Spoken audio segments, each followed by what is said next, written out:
Hello friends, welcome to elite சமையல். நான் ரேணுகா திருவேங்கடம். நான் இன்றைக்கி செய்து காண்பித்திருக்கிறது பன் போண்டான்னு சொல்லலாம். இது ஒரு பெஸ்ட் ஈவினிங் ஸ்நாக். இது நான் குட்டி குட்டி பாவு பன் கிடச்சிது எனக்கு, அதில் செய்திருக்கேன். இல்லை சின்ன பன்னு கிடச்சிதுன்னா கூட, குட்டியாக ரவுண்டாக இருக்கும், அந்த பன் கிடச்சிதுன்னா கூட நீங்கள் செய்யலாம். கடையில் எல்லாமே மினி பன் அப்படின்னு சொல்லி கிடைக்கிது. இது குழந்தைங்களுக்கு ஒரு நல்ல ஈவினிங் ஸ்நாக், டிஃப்ரெண்ட்டாக இருக்கும். இதில் பார்த்தீங்கன்னா நான் இன்றைக்கி உள்ளார உருளைக்கிழங்கு ஸ்டஃபிங் வச்சுருக்கேன். உருளைக்கிழங்கு தான் வைக்கணும்னு கிடையாது, பட்டாணி ஸ்டஃபிங் வைக்கலாம், கேரட்டு, மிக்ஸ்டு வெஜிடபிள்ஸ் வைக்கலாம், சீஸ் வைக்கலாம். இதில் ஸ்டஃபிங் எல்லாமே நம்மளுடைய விருப்பம் தான். நம்ம குழந்தைங்களுக்கு எது பிடிக்குமோ அந்த மாதிரி ஸ்டஃப் பண்ணிக்கலாம் உள்ளார.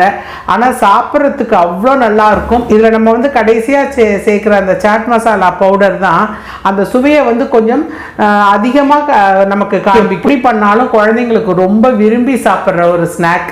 இதை நீங்கள் செய்து பாருங்கள். செய்து பார்த்துட்டு எப்படி வந்திருக்குன்னு கண்டிப்பாக எனக்கு கமெண்ட் பாக்ஸில் சொல்லுங்கள் ஃப்ரெண்ட்ஸ். இப்போ நம்ம ஒரு சின்ன பன் நம்ம வாங்கிக்கணும்னு சொன்னேன் இல்லையா, இது இந்த மாதிரி எனக்கு இந்த மாதிரி பாவு பன் மாதிரி கிடச்சிது. இதை நம்ம சின்ன சின்னதாக எடுத்துக்கலாம். உங்களுக்கு குட்டி பன்னு கிடச்சிதுன்னா நீங்கள் அப்படியே வாங்கிக்கோங்க. இந்த மாதிரி பிரித்தா இந்த மாதிரி வந்துடணும். இதுக்கு பார்த்தீங்கன்னா உள்ளார மசாலா பண்ணுறதுக்கு நான் 2 உருளைக்கிழங்கு வச்சுருக்கேன், கொஞ்சம் வெங்காயம் கட் பண்ணி வச்சுருக்கேன். இது கொத்தமல்லி தழை, இது கரம் மசாலா. கடலை மாவு நமக்கு அது கண்டிப்பாக வாயு தான். அது உருளைக்கிழங்கு வாயு, அதனால அதை காம்பன்சேட் பண்ணுறதுக்காக பூண்டு, இஞ்சி, ஜீரகம், அது மூணையும் அப்படியே நான் இடித்து வச்சுக்கலாம். இல்லை நான் மிக்சியில் ஒரு தடவை சுற்றி வச்சுருக்கேன். இதுக்கு பஜ்ஜி மாவு எடுத்து வச்சுருக்கேன். இது அரிசி மாவும் கடலை மாவும் சேர்ந்தது. அப்படி இல்லைன்னா நீங்கள் ரெடிமேட் பஜ்ஜி மாவு எடுத்துக்கோங்க. ஒரு 2 ஸ்பூன் எண்ணெய் விட்டுக்கோங்க. வெங்காயத்தை இதில் போட்டுடுங்க. வெங்காயம், உருளைக்கிழங்குக்கு தேவையான அளவு உப்பு போட்டுடுங்க. வெங்காயம் நல்லா செவந்துடுச்சு. இப்போ நம்ம அந்த இஞ்சி, பூண்டு, பச்சை மிளகாயெல்லாம் வச்சுருந்தோம் இல்லையா, அதையும் போட்டுடுங்க. இப்போ நம்ம அந்த உருளைக்கிழங்கு உதுத்து விட்டுடலாம்.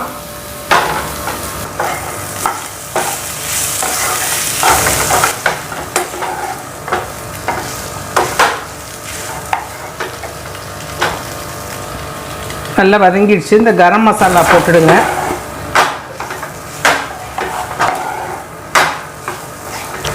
அடுப்பை அணைச்சிட்டு கொத்தமல்லி தழை கொஞ்சமாக நறுக்கி வச்சுருக்கோம் இல்லையா, அதை போட்டுடுங்க. இப்போ உள்ளார ஸ்டஃப் பண்ணுறதுக்கு நம்ம மசாலா பண்ணிட்டோம். இதை ஆறட்டும். ஆறுறதுக்குள்ளே நம்ம பஜ்ஜிக்கு மாவு கரைச்சிக்கலாம். நம்ம உருளைக்கிழங்கு ஆற வச்ச மசாலா இதோ இருக்குது. இந்த ப்ரெட் இருக்குது பார்த்தீங்களா, ப்ரெட்டில் இப்போ நம்ம நடுவில் இப்படி கட் பண்ணிக்கோங்க. கட் பண்ணிவிட்டு இந்த உருளைக்கிழங்கு மசாலாவை அதுக்குள்ளே வச்சுருங்க.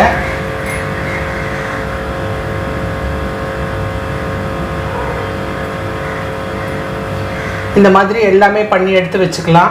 எடுத்து வச்சுட்டு இதை எண்ணெயில் போட்டு பொரிக்க வேண்டியது தான். பஜ்ஜி மாவு கரைச்சாச்சு, கொஞ்சம் திக்காக கரைச்சிக்கோங்க.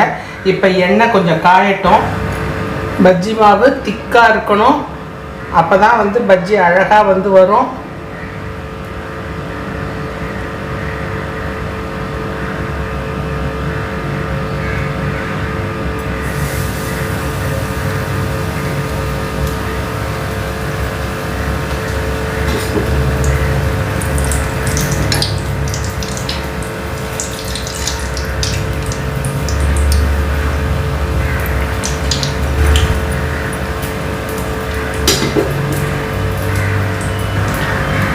இது மாதிரி நம்ம எல்லா பஜ்ஜியும் போட்டு எடுத்துருவோம். இப்போ ஒரு பன் இருக்கு இல்லையா, அதை நம்ம 2ஆக கட் பண்ணணும்.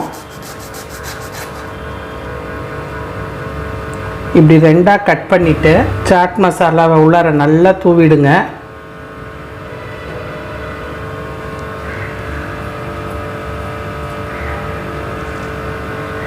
கொஞ்சம் ஆனியன்,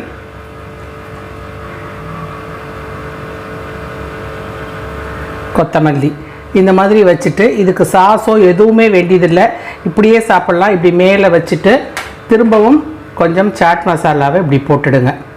அருமையான ஈவினிங் ஸ்நாக் ரெடி ஆகிடுச்சு. குழந்தைங்களுக்கு ரொம்ப பிடிக்கும். இதை நீங்கள் செய்து பாருங்கள். செய்து பார்த்துட்டு எப்படி வந்திருக்குன்னு கண்டிப்பாக எனக்கு கமெண்ட் பாக்ஸில் சொல்லுங்கள் ஃப்ரெண்ட்ஸ். தேங்க்யூ.